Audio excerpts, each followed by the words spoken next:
રાજકોટના 77 વર્ષીય વૃદ્ધાને કરાયા છે ડિજિટલ અરેસ્ટ। વૃદ્ધ મહિલાને સાયબર ગઠિયાઓએ બનાવી છે શિકાર। વૃદ્ધા પાસે 55 લાખ રૂપિયા પડાવવામાં આવ્યા। મુંબઈ ક્રાઇમ બ્રાન્ચના નામે બનાવવામાં આવી શિકાર।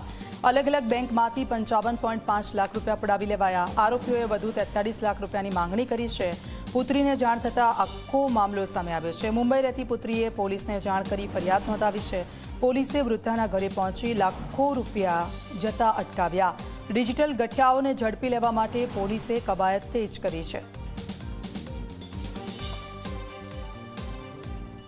એક કોલમાં સામાવાળાએ મુંબઈ ક્રાઇમ બ્રાન્ચની ઓળખ આપી અને એમને જણાવ્યું હતું કે તમારા સિમ કાર્ડ અને અકાઉન્ટ્સનો યુઝ સાયબર ટેરરિઝમમાં થયો છે અને તમને ડિજિટલ અરેસ્ટ કરવામાં આવે છે।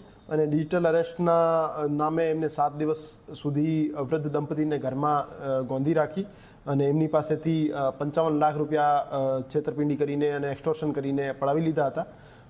પછી 7 દિવસ પછી વૃદ્ધ દંપતીને શંકા જતા એમને દીકરીનો કોન્ટેક્ટ કર્યો જે બોમ્બે ખાતે રહે છે અને દીકરી દ્વારા રાજકોટ શહેર સાયબર ક્રાઇમ પોલીસ સ્ટેશનનો કોન્ટેક્ટ કરવામાં આવેલ હતો અને રાજકોટ શહેર સાયબર ક્રાઇમ પોલીસ સ્ટેશનના અધિકારીઓએ સમયસૂચકતા દાખવી અને ડિજિટલ અરેસ્ટ થયેલા વૃદ્ધ દંપતીના ઘરે જઈ એમને ફરિયાદ નોંધવા માટે રાજકોટ શહેર પોલીસ સ્ટેશન લાવ્યા હતા અને એમની જે 41 લાખ બીજી એમની પાસેથી માંગણી કરવામાં આવતી હતી એને રોકી દીધી અને જે બનાવ બન્યો હતો એ બાબતે એક્સટોર્શન અને ચીટિંગની ફરિયાદ દાખલ કરી આગળની તપાસ હાથ ધરી છે।